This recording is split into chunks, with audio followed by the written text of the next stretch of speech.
Saudação de paz, queridos. É um prazer estar com você de novo, que é o pastor Israel Ferreira, para a TV CPAD, Aconselhamento Pastoral. Que Deus abençoe todos que estão nos ouvindo. E eu tenho trazido algumas palavras de aconselhamento na pós-pandemia. E hoje eu quero dar uma visão geral sobre os transtornos mentais que se aguçaram durante a pandemia. Existe uma pesquisa da Inglaterra, do Reino Unido, sobre a pandemia. Associações de psiquiatras fizeram alguma pesquisa e chegaram à conclusão que as emergências psiquiátricas durante a pandemia aumentaram 43%. 43% aumentaram o número de pessoas com emergência psiquiátrica, com crises de pânico, com processos de tentativa de suicídio. Então, essa é uma coisa muito séria que está acontecendo no mundo hoje, pós-pandemia. E as coisas mais comuns, a primeira coisa que aconteceu na pós-pandemia foi a ansiedade. O primeiro sintoma, a primeira crise emocional veio com a ansiedade. Ansiedade em função das incertezas, da insegurança, da falta de controle sobre a situação, da expectativa negativa do futuro. Então, uma série de coisas que provocaram a ansiedade. E a ansiedade é uma preocupação excessiva sobre o que vai acontecer.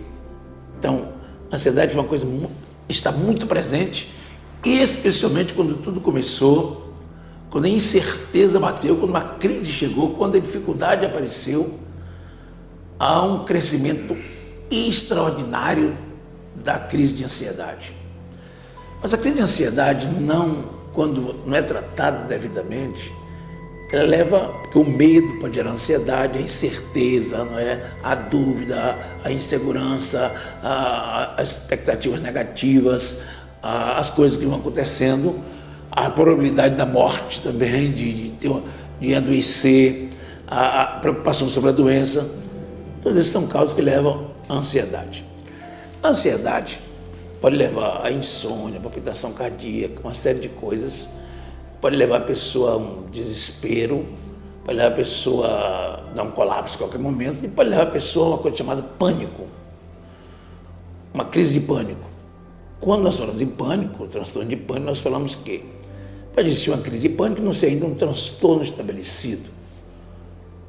Uma crise de pânico é quando a pessoa tem uma ansiedade tão forte que ele tem pânico. E o pânico tem sintomas interessantes, quando a pessoa parece que a pessoa está com problema cardíaco, aumenta a palpitação cardíaca, sudorese, falta de ar, medo de morrer, às vezes até o desmaio.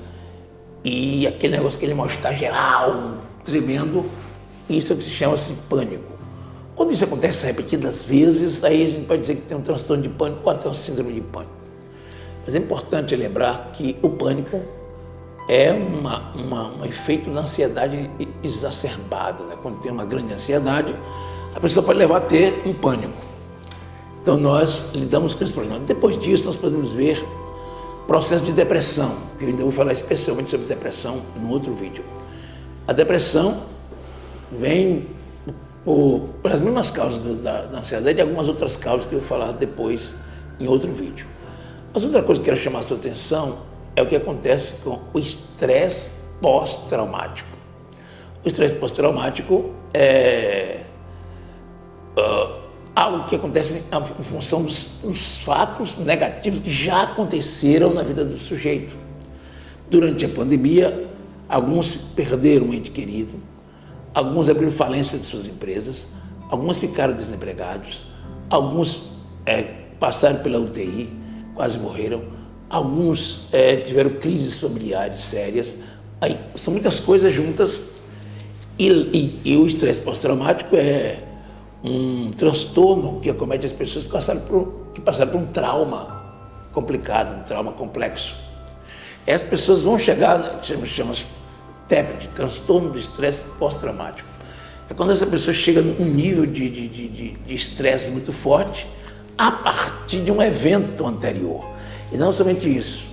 O estresse pós-traumático leva a pessoa a ficar vendo as coisas acontecer, como se cada vez, por exemplo, se ele teve um acidente de carro, ele deixa de andar de carro por um tempo, porque ele fica com tanto medo de entrar num carro.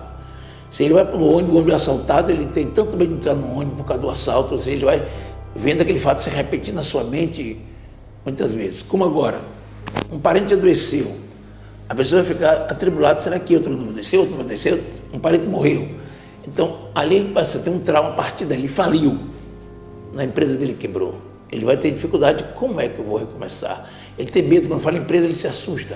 Ele está com medo de recomeçar e quebrar de novo. Ou seja, uma pessoa com estresse pós-traumático tem grande dificuldade de recomeçar um projeto, de recomeçar algo novo, de ressignificar o que aconteceu.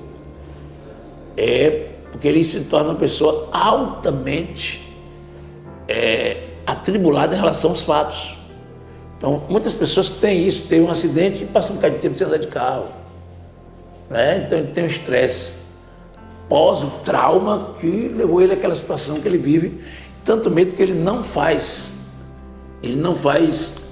nada relativo àquilo que aconteceu com ele. Tem medo, medos e mais medos. Esses medos aí vão gerar um estresse que pode levar a outras comorbidades, como se diz em medicina, em psicologia, em psiquiatria, etc. Comorbidades, que são outras coisas, outros sintomas que poderão vir a partir do estresse pós-traumático, levando até a depressão, outras coisas até piores, problemas físicos, que estresse pode provocar dores no corpo, dores nervosas, pode atacar todo o sistema nervoso, ele pode ter sérios problemas de saúde mental e física a partir do estresse pós-traumático. Então, quando nós pensamos aqui, essa pesquisa, alguns grupos de psiquiatras do Reino Unido fez uma pesquisa intensa sobre a pandemia e os males que estavam trazendo. E observou que muita gente, os idosos, por exemplo, que não podiam sair, o idoso que vive sozinho, que os filhos nem podem entrar na casa dele, as pessoas podem entrar numa psicose senil, pode entrar numa crise de pânico da terceira idade, pode entrar num processo de uma depressão senil também, porque os idosos são os que mais estão sofrendo com os idosos e as crianças também, com a pandemia, os idosos que ainda estão em casa 5, 6 meses e eles estão muito atribulados com tudo isso. Isso leva os idosos a ter mais probabilidade de ter depressão ou de ter, a partir disso, um estresse maior. Então é uma coisa muito interessante que nós todos precisamos estar atentos, ligados. Eu acho que passando agora a pandemia, eu já falei um vídeo aí dando umas dicas sobre, nós precisamos urgentemente cuidar dos feridos do caminho. Muitas pessoas estão feridas, com feridas bastante claras da pandemia, feridos porque teve desavença em casa, feridos porque entraram em ansiedade ou estresse pós-traumático ou depressão, feridos porque estão com prejuízos financeiros sérios, perderam emprego. Então, há uma desilusão coletiva, há uma decepção também. Existem muitas coisas que nós precisamos trazer essas pessoas para perto de nós, para cuidar delas. Eu sempre estou lembrando aqui nos meus vídeos da igreja como lugar de acolhimento. Não é hora de criticar, nem de excluir o irmão que não foi para os cultos, porque há uma crise que se estabelece. Um dia eu falei aqui sobre a síndrome de cabana, não é? Quando as pessoas não saem mais da cabana, ficaram enclausurados no problema, ficaram enclausurados. Isso é uma coisa muito séria que a gente precisa pensar. A igreja não é só para dar a doutrina, a igreja também cuida da alma das pessoas. A igreja não cuida só do espírito, porque o espírito é a relação do homem com Deus, mas cuida também da relação do homem com a família, da relação do homem com ele mesmo, que é a alma. E as doenças, que nós falamos de doenças, transtornos mentais, são doenças da alma, a mente, que às vezes se confunde com alma na Bíblia. Mas na psicologia, mente e alma são extremamente coincidentes, né?